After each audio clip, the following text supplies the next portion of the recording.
Andhra Pradesh deputy CM Pawan Kalyan officer on special డ్యూటీగా యువ IAS రాబోతున్నారు. ప్రస్తుతం కేరళలో పనిచేస్తున్న ఆంధ్రప్రదేశ్కు చెందిన యువ ఐఏఎస్ అధికారి మైలవరపు విఆర్ కృష్ణతేజను తీసుకొచ్చేందుకు ప్రయత్నాలు మొదలయ్యాయి. మంత్రులకు ఓఎస్డీలుగా ఆర్డీఓ స్థాయి అధికారుల్ని నియమిస్తున్నారు. అయినా సరే పవన్ కళ్యాణ్ కోసం ముఖ్యమంత్రి చంద్రబాబు కూడా ప్రత్యేకంగా అనుమతించినట్లు తెలుస్తోంది. ఐఏఎస్ అధికారి అయిన కృష్ణతేజ నియామకానికి గ్రీన్ సిగ్నల్ ఇచ్చారు. కృష్ణతేజ ప్రస్తుతం కేరళలోని త్రిశూర్ కలెక్టర్గా పనిచేస్తున్నారు. ఆయన్ను డిప్యుటేషన్ పై ఆంధ్రప్రదేశ్కు పంపాలని కేంద్రానికి ఏపీ ప్రభుత్వం లేఖ రాసింది. కృష్ణతేజ సొంత ఊరు పల్నాడు జిల్లా చిలకలూరిపేట. ఆయన 2 రోజుల క్రితం అమరావతి సచివాలయంలో పవన్ కళ్యాణ్ను కలిసినట్లు తెలుస్తోంది. కృష్ణతేజ 2015 బ్యాచ్ ఐఏఎస్ అధికారి. ఆయన గతంలో కేరళ పర్యాటకాభివృద్ధి సంస్థ ఎన్డీ పర్యాటక శాఖ డైరెక్టర్, ఎస్పీ అభివృద్ధి శాఖ డైరెక్టర్, ఆలప్పూజ జిల్లా కలెక్టర్గా కూడా పనిచేశారు. కరోనా సమయంలో ఆ తర్వాత ఎంతో మందికి చేయూతను అందించారు.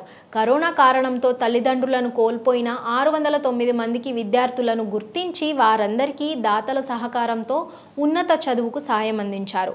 అలాగే కరోనా కారణంగా భర్తలను పోగొట్టుకున్న 35 మంది వితంతువులకు ఇళ్లు నిర్మించడంతో పాటుగా 150 మందికి ఉపాధి అవకాశాలు కల్పించారు. కృష్ణతేజ త్రిశూర్ జిల్లా కలెక్టర్గా అందించిన సేవలను గాను జాతీయ బాలల రక్షణ కమిషన్ ఆయన్ను పురస్కారానికి ఎంపిక చేసిన సంగతి తెలిసిందే.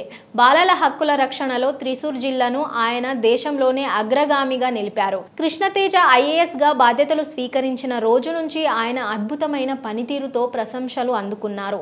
ఇప్పుడు AP deputy CM Pawan Kalyan ఓఎస్టీగా కృష్ణతేజ రాబోతున్నారు. జాతీయ బాలల హక్కుల కమిషన్ పురస్కారానికి ఎంపికైన కృష్ణతేజకు డిప్యూటీ సీఎం పవన్ కళ్యాణ్ అభినందనలు తెలిపారు.